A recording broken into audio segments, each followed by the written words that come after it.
গত সপ্তাহে মিশ্র ধারায় ছিল দেশের প্রধান পুঁজিবাজার ঢাকা স্টক এক্সচেঞ্জ ডিএসসি।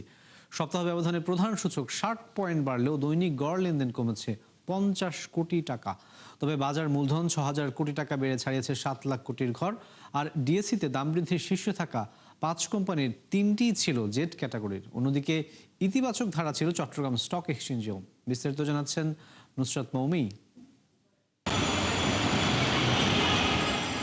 সূচক ও লেনদেনের মিশ্র ধারায় আরও একটি সপ্তাহ পার করল দেশের প্রধান পুঁজিবাজার ঢাকা স্টক এক্সচেঞ্জ।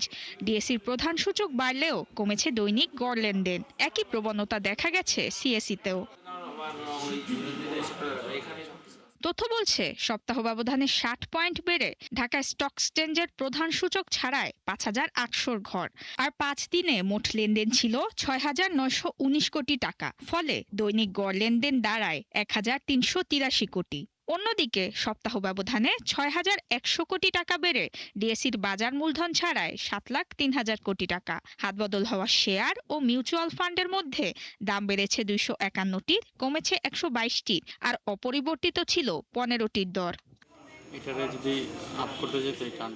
শেয়ারের দাম বৃদ্ধিতে সবার উপরে ছিল জেড ক্যাটাগরির Osmania glass shits factory limited. দাম বৃদ্ধির শীর্ষ 10 কোম্পানির মধ্যে 4টি ছিল নিচের বা জেড ক্যাটাগরির। অন্যদিকে দরপতনের শীর্ষেও ছিল একই ক্যাটাগরির আরেক প্রতিষ্ঠান এফএসএ ফিন্যান্স। এদিকে সপ্তাহ ব্যবধানে 108 পয়েন্ট বেড়ে চট্টগ্রাম স্টক এক্সচেঞ্জের প্রধান সূচক সিএএসপিআই ছাড়িয়েছে 15,500। পুরো সপ্তাহে মোট লেনদেন হয় 190 কোটি টাকা।